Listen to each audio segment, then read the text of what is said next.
Hi guys, in this video we'll be demonstrating how we can deploy a sample retail store application into a Kubernetes cluster.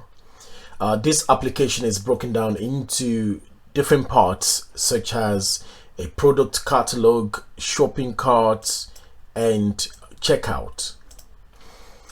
In this project we'll see a distributed components architecture in various languages and frameworks.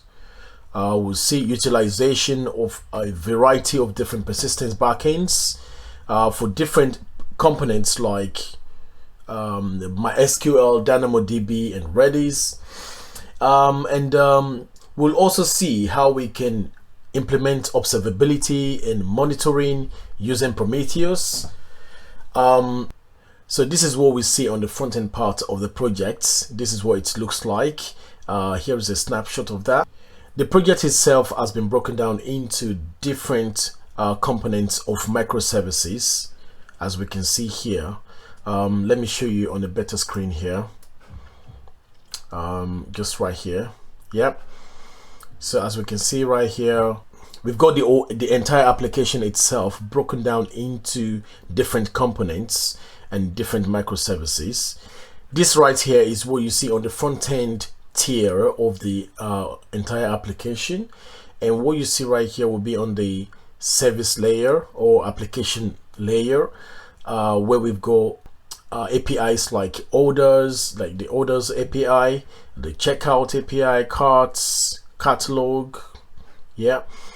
And also another thing to mention here is that they are connected to persistence infrastructure. Like this MySQL database is connected to the orders API, all right, for storage of data. Redis is connected to checkout, DynamoDB to the carts API, MySQL database connected to catalog API as well. And you as a DevOps engineer, you might find yourself joining a team of developers who will be working on the architectural design of the project itself.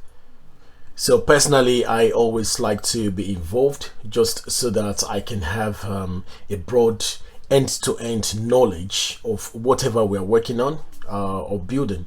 Over and over, this has helped me to always think about the infrastructure and also to understand different components and microservices involved in the project. So this is what the diagram looks like for a breakdown into microservices alongside the persistence infrastructure that will be needed for each of the microservice, as I've explained earlier. And so each component and database connected to it will be grouped into a namespace. So we've got this name, this group would have their own namespace. This checkout and Redis would be grouped into a namespace. Cards, DynamoDB will be grouped into another namespace, and so on. And now let's deep dive into the namespace diagram. Here is what we have right here.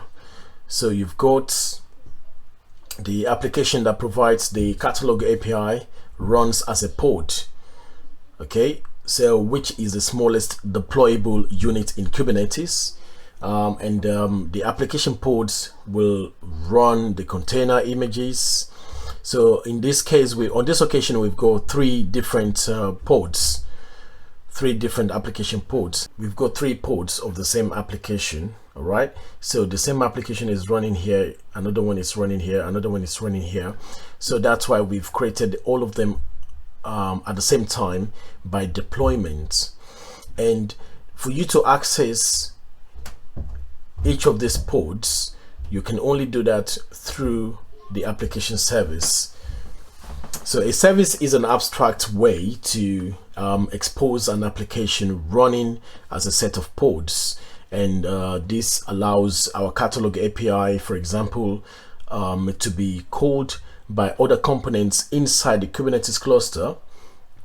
And so each service is given its own DNS entry we have a set of pods, say belonging to the same deployment, being accessed via a service.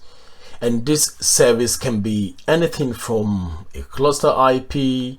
Look at it here. It can be a cluster IP. It can be node port, of which you must never use in a production environment.